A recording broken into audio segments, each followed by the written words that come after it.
So, just a few videos ago, we did work on forgiveness.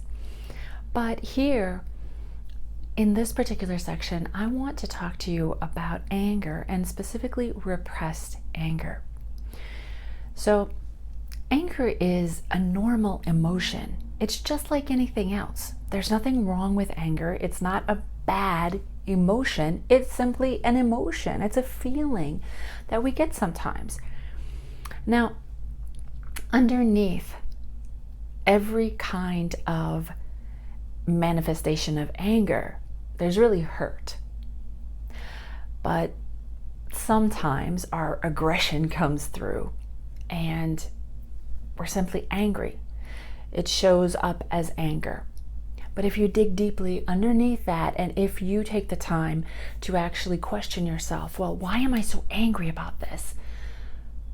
What you're going to find is that under that anger lies hurt. You are hurt about something. I am hurt about something. And that's why we express anger. Now, there's nothing wrong with the expression of anger in and of itself. However, we do have to be careful to the ways of which we do express our anger. So obviously the best form of communication is talking something through, remaining calm, and even in our anger, trying to speak in love. Now this is important because when you're angry at someone, what happens? If you start yelling, all of a sudden the defensive walls come up and the person no longer hears you. They tune you out. They no longer hear your very valid reasons for being angry, because all of a sudden they go into self-defense mode. They have to protect themselves. Now this is especially true if the way that you handle anger is that you lash out. So be very careful with that and try to gauge yourself as you're doing that. Try to become aware of how you're expressing your anger and realize that whatever it is that's bothering you, if you say that, just simply communicating what's going on, but in a gentler way so that you're not being aggressive with your anger, that your point comes across so much smoother, and that person that you're talking to doesn't feel the need to put up the wall of defensiveness because there's nothing to protect. Okay? So they're able to listen to you and to hear you out. Now, it is true that sometimes you're going to be dealing with toxic people, and not everyone is going to be receptive to what you have to say. But the people who love you and care about you, and the people who are important to you in your life, should listen to you. And this is true. And sometimes we're simply not in an environment, or we're not surrounded by people who do this for us. In that case, we need to check our family and friends that we're hanging out with and that we're spending time with. And we need to see, are these relationships really good for me? Are they most beneficial for me? Are they helping me in my life? And is this an equal exchange? Is it a balanced relationship? So back to repressed anger. If we do not express our anger, but we push it down, guess what happens? At one point or another in your life, that anger is going to be unleashed, and with a vengeance. So there are times in my life, I grew up as a people pleaser. And even to this day, that's a subject I work with on myself. But growing up as a people pleaser, I always wanted everybody else around me to be happy, even sacrificing my own happiness for another's. So we always hear that being selfish is bad, okay? But being selfish for your own mental health is not bad. It's actually very, very needed.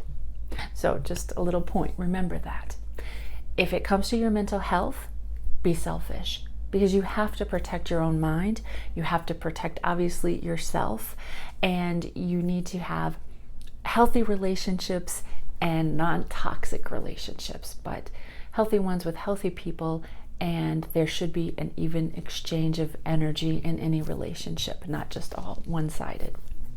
Repressed anger eventually will come out. That's why it's so much better to deal with it right away, and the sooner the better.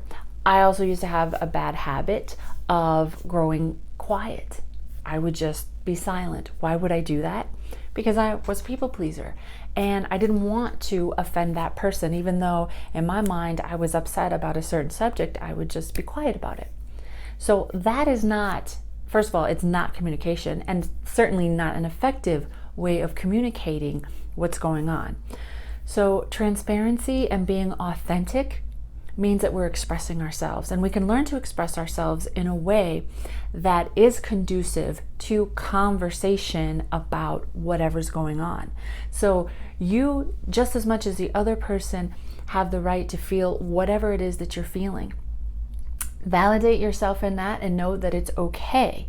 So just be conscious of, if you're trying to, oh no, I'm not angry, but you really, really are. All you're doing is suppressing that anger. That anger will eventually come out. And if it doesn't come out as you exploding on someone, potentially ruining a relationship or whatever, then it could come out manifesting itself in physical ways, as illness or disease or chronic pain, something like that. And you don't want that either. So I would like you to write a list, let your mind flow, and think about any and every issue that you could possibly remember that you're angry about. Whatever it is, just write it down and keep writing. Journaling is a fantastic tool, and it's something I use often, and I love to do these types of exercises because it really allows you to dig deep and really realize, oh, you know what, I'm still feeling anger about this issue. So take the time that you need, write down things that even from way back when that you're still holding on to that are creating some anger within you. So do that, and then write some positive affirmations for yourself. So you know positive affirmations are in the present tense and they are positive. So I am releasing this anger now. I am releasing this burden that's been upon my shoulders. I am learning to be more understanding of such and such, or whatever it is, whatever you are inspired to write is your positive affirmations. This is really important work because repressed anger only leads to difficulties, and we want to release that.